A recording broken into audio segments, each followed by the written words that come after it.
All right, so today we're diving into the world of social cognition, like Yeah. how our brains are wired to make sense of all the social stuff around us. It's like having a built-in decoder ring, right? Okay, love that analogy. But instead of a ring, it's this whole network of brain regions. Right, firing away every time we interact with someone. Yeah, exactly. And the research you pulled for this deep dive, Yeah, super fascinating stuff, especially the parts on schizophrenia. right, and that's what I wanted to unpack with you today. But Okay, before we get into what can go wrong with social cognition, sure. can we talk about how it's supposed to work? Like, what are the basics? Absolutely. Think of it like this. Okay.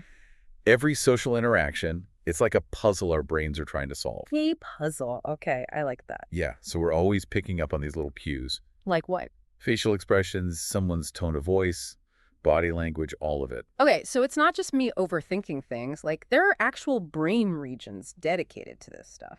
Oh, absolutely. For example, there's a region called the fusiform face area. The what? Fusiform face area, it's like facial recognition software, but in your brain. No way.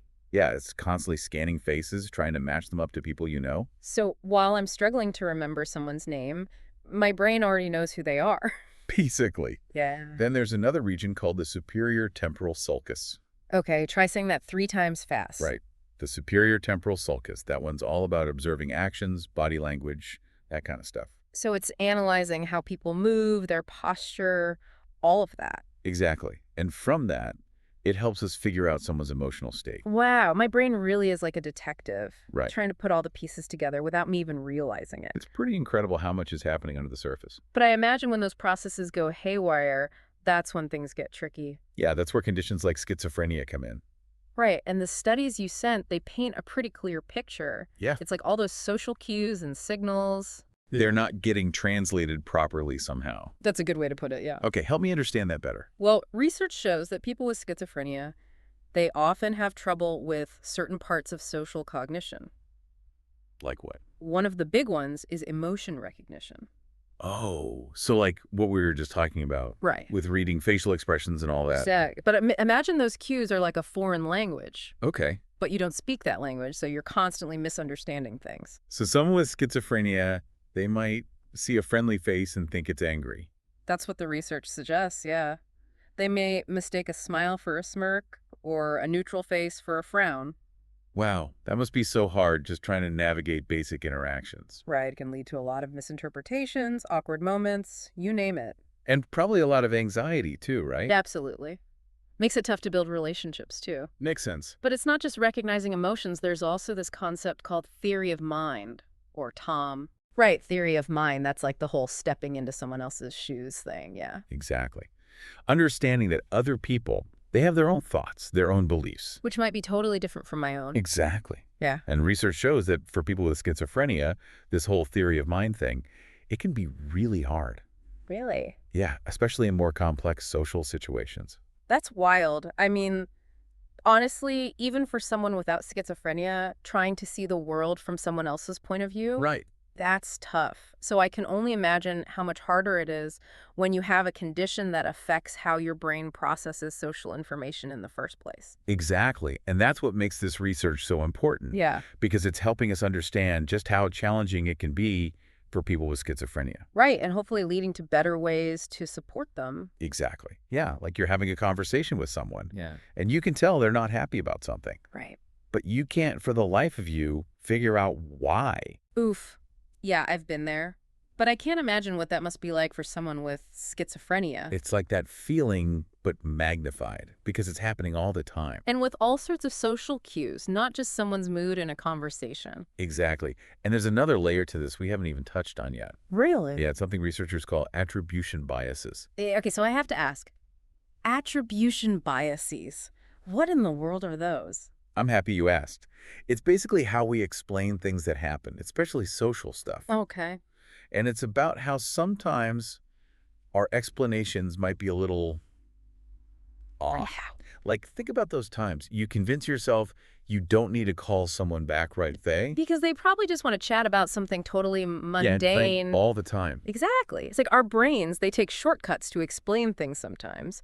And those shortcuts, they're attribution biases. So we jump to conclusions to make sense of things. That makes sense, actually. Right, and for most people, those little biases, they're not a big deal. But for individuals with schizophrenia, those biases, they can get amplified. Amplified, like how so? So let's say someone with schizophrenia, they're walking down the street and someone bumps into them. Okay. Because of these attribution biases, they might immediately assume that bump was on purpose, that the other person meant to do it. Oh, wow. That makes a lot of sense. It's like their brains go straight to the worst case scenario. Exactly. And that one little misinterpretation, it can spiral. Leading to more anxiety, more paranoia. Exactly. Which can then make them withdraw from social situations even more. Wow, it's like a vicious cycle. Right. And then, because they're withdrawing, they have fewer opportunities to practice those social skills, so it gets even harder. This is all starting to make so much sense now, like it's all connected. It is. It's all part of this complex web of social cognition. But there is hope, right? Like there are things that can help people with schizophrenia improve their social cognition. That's the good news. There are. And the research you sent, it actually highlights some promising avenues. Okay, like what? Give me the good stuff. One of the big wings is something called social cognition training, or SCT. SCT. Okay, I've heard of that, but remind me what it's all about. So it's kind of like physical therapy, but for your social brain. Love that. Yeah. Okay, so how does it work? Well, they use a bunch of different techniques, like role-playing, group discussions, even things like virtual reality simulations. Oh, way. They use VR for this. Yeah, it's pretty cool. But the basic idea is to give people a safe space to practice their social skills.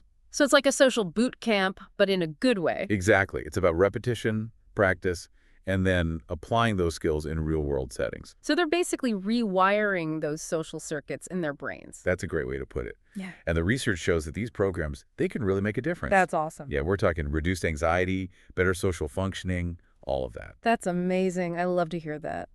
So we've talked about what social cognition is, how it can be affected in schizophrenia, and even some potential treatments. But there's one thing I'm still curious about. What's that? Where is all of this happening in the brain?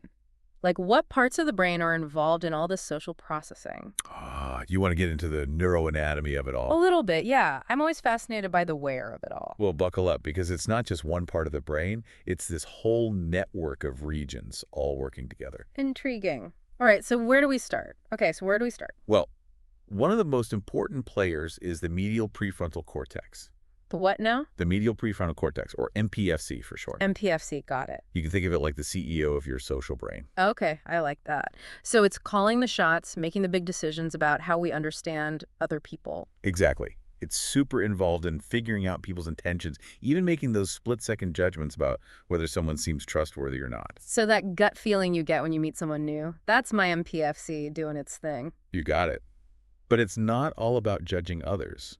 The MPFC, it's also really important for self-reflection, like how we fit into the social world. Interesting. So it's comparing our own experiences to what we see in others. Precisely. It's a lot of work for one little brain region. No kidding. Mm. What else is involved in the social brain network? Well, there's another area called the temporoparietal junction.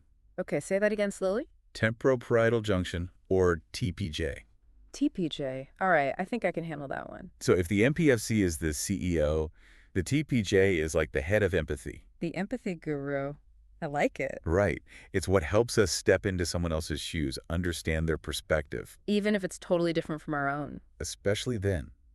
The TPJ, it's all about recognizing that other people's internal experiences, they might be totally different from our own, even if we're in the same situation. That's incredible. Without that, we'd all just be running around in our own little worlds, huh? Pretty much. It wouldn't be a very nice world to live in. No, definitely not. And then, of course, we can't forget about the amygdala. Ah, the amygdala. Isn't that the part of the brain that deals with fear? Like the fight or flight response? That's part of it, yeah.